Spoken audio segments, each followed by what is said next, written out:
Hey everyone, it's Foxx from modelmakingguru.com here, and welcome back to part 6 of our build of the perfect grade Zaku 2 from Bandai, using only Ammo by Mig products for painting and weathering. So, where are we up to? In the last episode, I had started, I don't know why I say we all the time, it's not the royal we. Me, this one here on the other end of the camera, not that one there because that's you, obviously, but this one here. I'll shut up. Started putting some panel line wash onto the metallic inner cockpit parts. I used the deep grey, which is a MiG 1602, and then leaving that for 10 or 15 minutes and rubbing it off.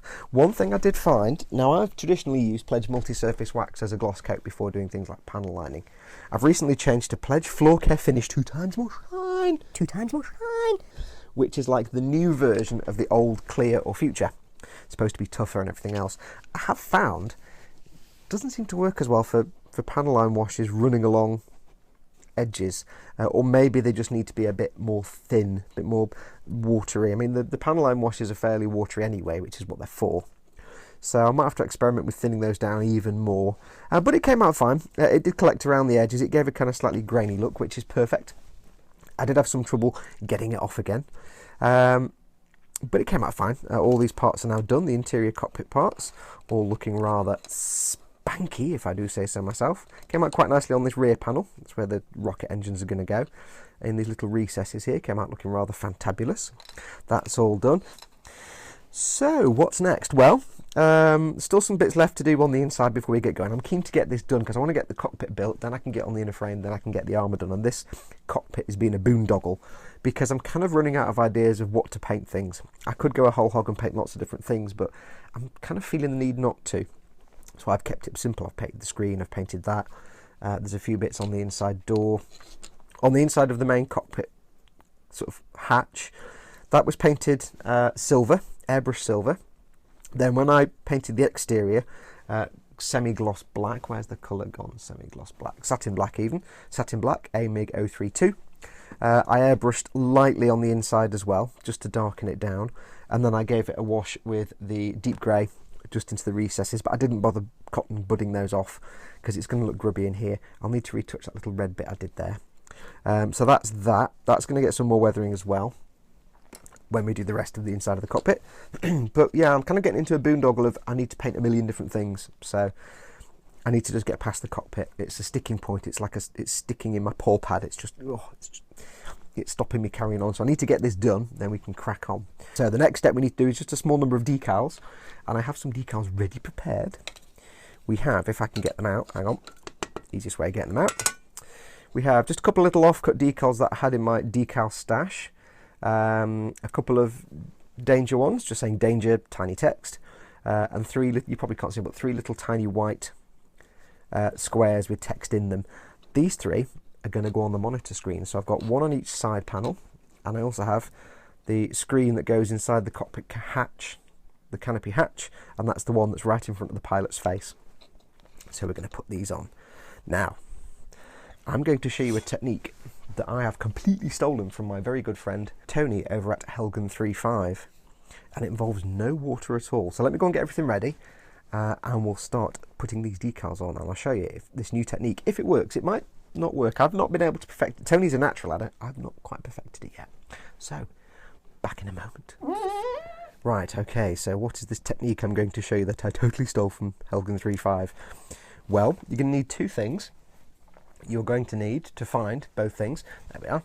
You're going to need micro set and micro sol. Now, if you haven't got these, go back to the usual water technique, but if you've got these 2 products, here's a handy way to do decals, and it may just help them settle a little flatter than normal with a little less visible film. Now, traditionally what you do is you dip the decal in water, let it soak for a bit, come off the film, you put some micro set where you want to put the decal, put that down, let it dry, and then you go and add the micro sol to bed it down. What we're going to do instead is do away with the water and just go straight in with the micro set. So, because I didn't know about this until I saw Tony do it, and I'm like, oh my lord. What we're going to do is take our decal, I'm going to take our micro set, the blue one. Now I've got it mounted on a piece of, on a drinks mat, because you will knock this over and you will spill it and you will be very sad. So, that's my advice, stick it down to something. I'm going to take the decal, which is here, take some micro set, and all we're going to do, first of all, is soak the backside with the microset. And this is going to do what the water would normally do. It's going to separate the decal and its carrier film from the card backing. Now I find it good to go on both sides. There's no guarantee this will work. Tony seems to be a natural at it, and I seem to struggle doing it quite as easily, so this is a good learning curve for me. So what I'm going to do is leave it for a few seconds. Give it a few seconds to, well, let's put it down first. Give it a few seconds to start doing its thing. Tell you what, that microset doesn't all smell like vinegar. Let me get the brush and just see if we can, if it's moving yet. Not yet.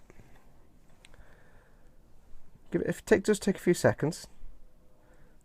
There you go, see it starting to move. Do a little bit more on the back, if I can pick it up. And I've done a couple of tests of this on some bits and bobs. And I've got to tell you, Tony, it does seem to help the decals go on with less obvious sort of visible film. Right, so that's loose now. So what we want to do is take our decal and hope it fits this screen, because I haven't tried that yet, I haven't tested it yet. Very gently, because it'll be a little bit fragile at the moment, slide it off. It helps to push it on rather than drag it on. Okay, get the decal off. It sometimes can decide not to move at all. That's why a gloss varnish helps, because a gloss varnish gives you a smoother, so there we go. Sometimes it's easy with tweezers and not a cocktail stick. So, just going to very gently move it into the right place. That looks pretty cool to me. How cool is that? Of course, you can't read any of this, that's the handy thing, it doesn't really matter. So I'm just going to wiggle it into place where I want it. And again, yes, this is where a gloss varnish comes in handy. If you did this over a matte surface, it will probably just grip like a leech and you'd never move it. So I'm just going to, now I'm really anal about getting decals lined up. And what I do is I fuss and fuss and fuss, and then eventually they don't look like they're lined up anyway. So that's on. I'm going to give that 5 minutes just to let the microset flash off. Leave that for a few minutes just to sit and do its thing, so it's not going to move when I get a cotton bud on it. After a few minutes I'll squish it down with a cotton bud just to make sure there's no excess microset under there. And then we'll give it a coat of microsol. So let me come back in a minute when that's dried, and we'll see how that gets on. So, back in a moment. Right, so this has had about 5 minutes. As you can see, there's still a visible sort of film on there. You can still see a bit of carrier film. But we are going to do other stuff on top of this, and that will hide it more. But that's had its time to do its stuff. If you wanted to, you could give it more microset, just to make it flatten even more. Microset's really ideal if you're wanting to decal to conform to an irregular surface, because this is kind of flat. It's not really that important. So microset really just gets it down first and foremost. Next we're going to do some microsol, and it's dead simple. All we're going to do is, quite simply, take the piece and brush the microsol over the top very gently, because you don't want to dislodge the decal, because it can dislodge it. Just brush it over, give it a good coating, and that's that. Now that will dry out. When you're doing this, if there's say some curve to this surface, it wasn't a flat surface and it was not quite bedding down, so it was like a ribbed or structured surface, or there's like a shape underneath there you wanted it to conform to, you go in and you give it more coats of microsol every 5 or 10 minutes, or when the microsol you've put on has dried, and it would just continue to soften that decal, thin it, and make it sort of conform even more. And ideally what it would do is make it look more like something that's painted on, if it was say on external armour, and also hide that carrier film a bit more. Now what we can do now is leave this for about 5 minutes. I don't really need to do more because it's a flat surface, but there are 2 more steps. So let me leave that for about 5 minutes. You can see how much I'm going through just for one decal. I've got to do 3 of these. Let me leave that for 5 minutes. When we come back, we'll do the next step, because what I want to do is not make this look like a white decal on a green monitor. I want it to look like a green monitor with white text on it, and I'll show you exactly how I'm going to do that. Back in a moment. Okay, right, that's all had time to dry. It's been left for about half an hour, and what you can see here is I've added the same decal on the 2 side monitors, and I also added this little danger warning marking here just on the inside, just to give some kind of something interesting to look at. just to put something in there. There's not really a lot of space. It's going to be available for decals once everything's installed in here. It's quite a tight cockpit. So that's those done. Apologies, by the way, my voice volume was quite loud on those last 3 sections. I've adjusted my microphone a bit, so hopefully this is a bit better. Now, what are the next 2 steps? Well, we need to make this look less like something stuck on a green area and more like part of a green screen. Now, if you're old like me, you remember green screen VDUs. I know that doesn't really fit with the whole ethic of this vehicle, it being, you know, that's supposed to be a display screen where they can see the outside world, but this is my imagination playing here, so let's just go with it. We're going to need a brush, and we're going to need a round-ended big brush, not a small brush. We don't want a fine brush, we want a big brush because we want to avoid brush marks. And we're going to need some Mig 096 Crystal Periscope Green. This is a gorgeous colour, also needs shaking. And if you remember, this is what I used to create the screen in the first place.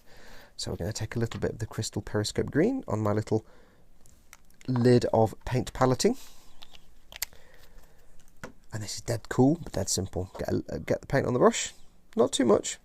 Pull it, twist it to get a round end. You don't need a lot of paint on here, you're doing a very thin coat. So what we're going to do is, we're going to take it now, and we're going to just brush it over the decal. So very light amount, we're not putting a lot on there. There's not really much on the brush at all.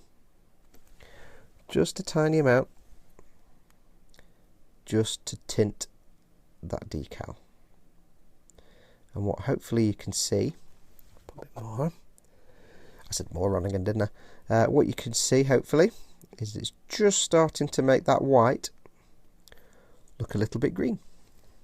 And it's super subtle. And nobody will ever notice it because they'll just still think it's white, but you know it's there, and it just makes it look a little less white. It might not even come out on camera, but it just gives it that more of a, it's on a display screen rather than a water slide decal. So we need to let that dry for about half an hour, and then there's the one last step. So let me leave that for a little while. I'll go and do the other one. Let's just do the other one, hang on. Need more paint. You don't need a lot of paint. Again, we're literally taking, how much? This much. Get most of it off. Because we're just tinting. It's almost like a filter, sort of. So just put a little bit on here like this. Just to discolour it. Do be careful not to get it on the rest of the surrounding parts of the piece, obviously. Oops. And the reason you use a big brush is if you use a small brush, you're more likely to get brush marks. So just tints it ever so slightly. Let's go back over with a little bit more on the other one. You can build it up in layers if you want to go darker. Do a bit more. There we go. That's what we're looking for. That's what we're looking for. Yeah, that's it. Do a bit more on the other screen, just so it matches.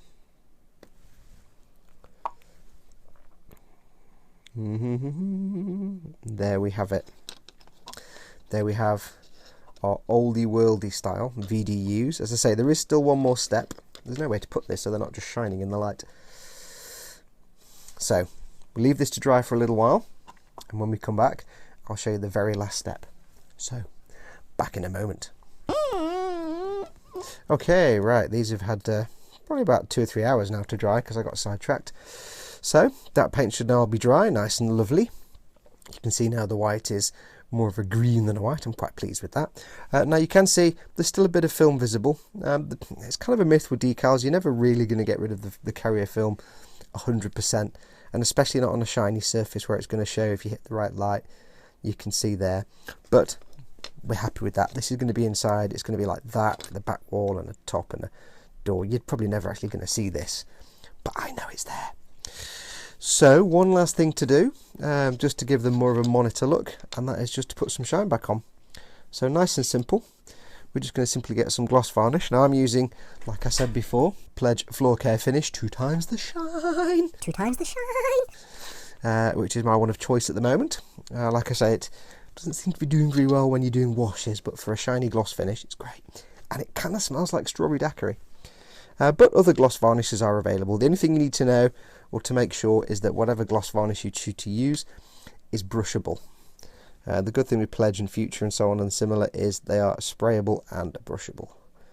So all we're going to do is take a brush. Now this is my specific brush for gloss coating, and we're just going to go over it. And like we did with the green paint, I'm being a little bit more generous than normal, because this stuff does self-level beautifully, and the surface tension is such it will collect around. You can see there it's going quite bulbous. That will flatten out, but it'll keep some bulbousness. It's not going to particularly run off around the edges. Now, before I was saying use a big brush when we're doing the paint, because you want to make sure that it levels flat. You don't want brush marks. This stuff, I'm just going to put it on some blue tack so I can keep it horizontal. This stuff, like I said, self-levels beautifully, so I don't need to worry about it. Brush marks are never a problem. So again, we'll just do it on this one. And what will hopefully happen is it'll give it the shine, the gloss, like a glass screen. But also, like you can see on this decal, there was a little wrinkle in the decal, and I was never able to get rid of that. So I'm just putting this carefully on the blue tack. In a moment, bitte. Just keeping them horizontal like this. What I'll do now is just quickly go back with a little bit more. I want to be generous, like I said, like we did with the green paint. I want to, if I can get a kind of curved screen effect, then that'd be brilliant. If it flattens out completely, that's not the end of the world. It's still shiny. But sometimes it's just knowing how to make the most of the materials at your disposal. Take advantage of their natural properties. This particular one is shiny and also self-leveling. So we'll just go ahead and put some on here. It can be quite generous here because this is a hollowed out surface. It's concave. There's a lip. I can actually put on loads and fill it because it's not a sticky up surface.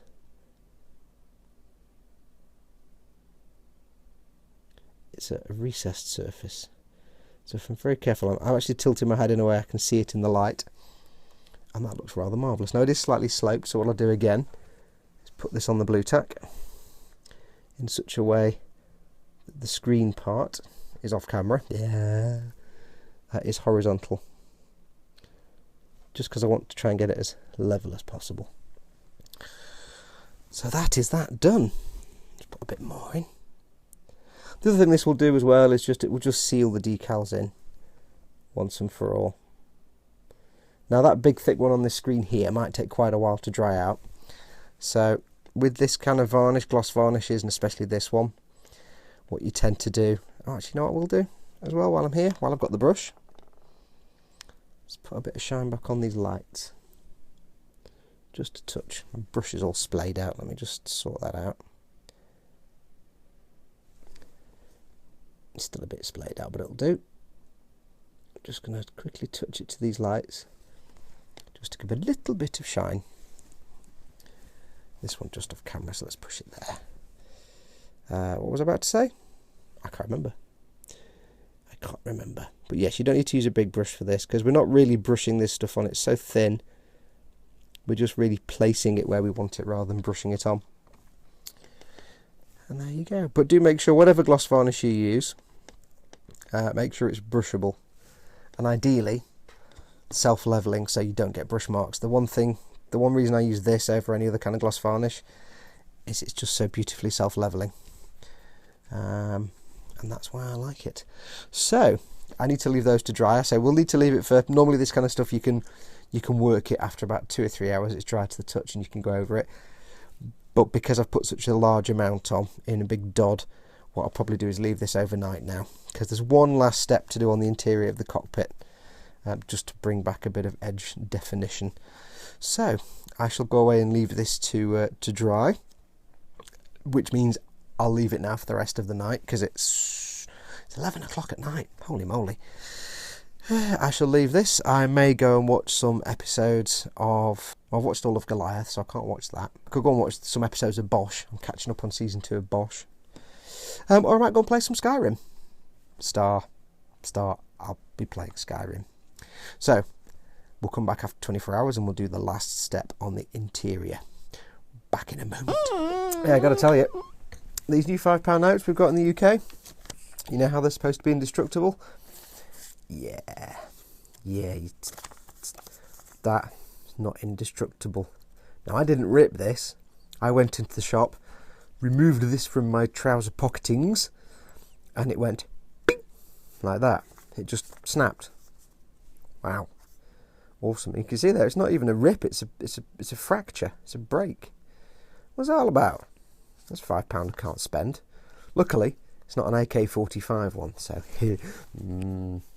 Anyway, where are we up to? Right, swig of coffee. Okay, so... last step, thank God, of the cockpit painting and detailing. You can see now that all the little screens have been sorted, so they're all nice and shiny now. Lovely, lovely. You've still got a bit of an edge where the decal film is, but you're never going to get rid of that. Not on a shiny glossy surface with the light shining in the right angle. But it's fine, it's fine. It will go away. Don't worry, you won't see that. So, there's one last step to do, and that is just to bring back some more highlights on these parts and on the other parts as well. And it couldn't be easier. Let's do it in one of these because it's less complex. Have I done this one already? Or have I not done this one? No, I've not done this one yet. So here we have the back wall, all weathered, and it's got the pin wash on there. So dead easy, and you've seen me do this before, so I won't dwell on it. We're going to take some. Now, this could be steel, because it says Mig 191 steel, but it came in the weapons painting pack, so it's supposed to be polished metal. So, I don't know. It's kind of ever so slightly different looking than steel when you see it in the bottle. Just giving it a good shake. That's a trick with these. Yellow tops means there's a little metal ball bearing inside for stirrage, or as it says on the box, stirring balls. See, maybe not the camera then and everything. I got all excited. So yeah, we're just going to dry brush. Just going to dry brush. So you know the routine by now. Take your paint, get your favourite dry brushing brush. I prefer medium soft to medium firm flat chisel edge brushes. Get most of it off on the tissue. Not the camera. It's obviously an integral part of the dry brushing process. Get most of it off. Go to your piece and go back in. And that's all we're going to do. We're just going to pick out these edges a little bit, not too much. Remember, try to go 90 degrees to the edge you're doing. So if I'm doing these little cross ribs here, try and go that way to pick them up. If I'm doing these beams going, well, in your case, from top to bottom as you see it, I'm going to go that way.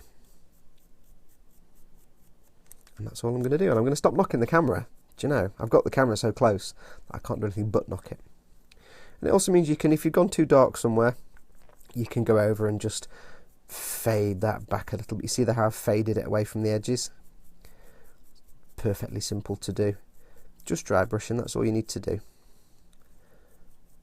And there you can see now it's come back. So let's do one of the side walls. Get some more paint, which is my active paint splob on here. Is it that one? I don't know. You know what? I'll get another one.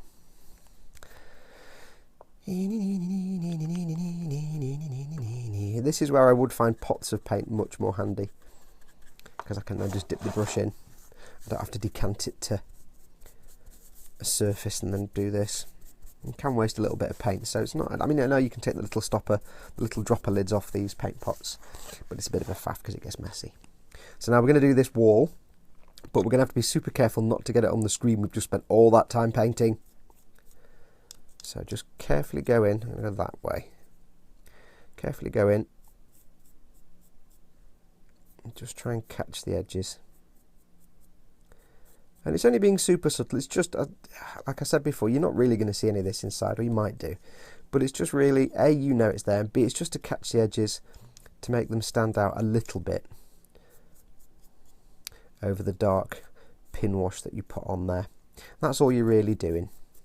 But you can, like I say, you can use it to, like, this is going to be covered by a floor panel, so don't have to worry about that. Go up and down for those. Do a little bit on there. I don't think you'll see that rod. I don't need to do anything. I'll do a bit on here, because I can't remember how much of this you'll actually see, so I'll do a bit on here. On the back side, which is the outside, we'll see some of this. I know the piece goes here with all the tubes on it and stuff. So we'll just catch this edge. And again, because you've put an enamel pin wash on the original chrome silver, it does matte it slightly. So hopefully this will just bring a little tiny bit of shine to the edges. You can do it on there so it'll stand out. See how it makes those bits stick out a bit more, stand out. And that's it, that's all I'm going to do. And then once this is done, and I've forgotten which is my, it's that one, isn't it? Yeah, I'm so special. Once I've done this, we'll crack on with assembling this cockpit torso section. I'll see if I can fit it into this episode. If not, I might just time-lapsificate it, because I want to get that bit done and end on that ideally. Because in the next episode, as well as banging the camera every 2 minutes because all the wires are in the way of the brush, downside of having this so close, you see. I want to get the frame, inner frame built. That might end up being a full episode because I won't do it literally real time. I might do it as an ASMR build, but there's so many parts. I might just do it as a timey-lapsey. Because obviously the focus of this video really is the painting and the weathering using the Mig products, not building the gunpla. Although, obviously, a lot of you are just watching this on my channel for stuff as well as the painting, so I can't just focus on the painting and weathering. It's all gravy. It's all gravy. I know there's some paint come off there, but I'm not fussed because you're not going to see that. Right, that is that bit done. So, what we shall do now is give this about 10 or 15 minutes just to dry a little bit. Und then we will assemblatings the main cockpit and Gefahrten, or as in German you might say die Fahrenhaus. This is kind of German for the cockpit or the cabin. I don't know if it's German for cockpit, but if you've got a truck and the bit where the driver sits is called the Fahrenhaus, as in the driving house. See, I know my German. I don't know my German. I've got to do all the other bits as well on the outsides, so I shall do them momentarily. So let me go and get those rest of the bits done, and when we come back we shall do some assemblage. Back in a moment. I'll also drink some coffee. Back in a moment. Not on the next bit of film, obviously. I mean, while this is drying. Back in a moment. Okie dokie, right, we've got all the parts sorted and laid out. All the paint's dried now. There's still lots of work to be done on these parts, but we're going to get everything assembled. Now, it's going to take me a while, so what I'm going to do, because I've kind of realised what I need to do in the build part, is leave this episode here with that painting done. Thank you so much for watching. It is really, really appreciated. I hope it's been useful to you so far, and I hope you're enjoying it. If you're building along with me, yeah, apologies you've had to wait a while. Sorry about that. I do profile my followers' builds on an occasional video of readers' builds.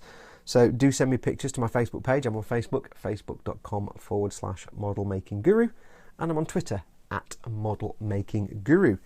And also, if you're of a mind, do consider going to my Patreon page, patreon.com/modelmakingguru, and maybe offering your support if you're a beautiful, beautiful person. The support from my Patreon subscribers means that I can keep doing stuff like this. I don't have to go and get a job, so it's helping me out really, really massively. And it's really, really appreciated. It means I can do more videos and keep doing stuff like this for you. So that's going to do it. Take care of yourselves. Oh, don't forget, of course, I nearly forgot then. Do remember to go along to the Ammo website and pick yourself up some of these awesome paints, weathering products and other stuff they do, varnishes and so on. In the interest of disclosure, I'm not being paid for this videos. Mig did supply the paints and products, the weathering products, but I've said that all along. I'm not getting any kind of payment for it. So go along to their website. I'm really, really enjoying them, and I think you will too. So go along to the Mig website, check it out, pick yourself up some cool stuff. But yes, take care of yourselves. Thank you so much for watching. Go make something cool, go and paint something cool, go and eat something awesome, because that's always fun. And until next time, adios amoebas.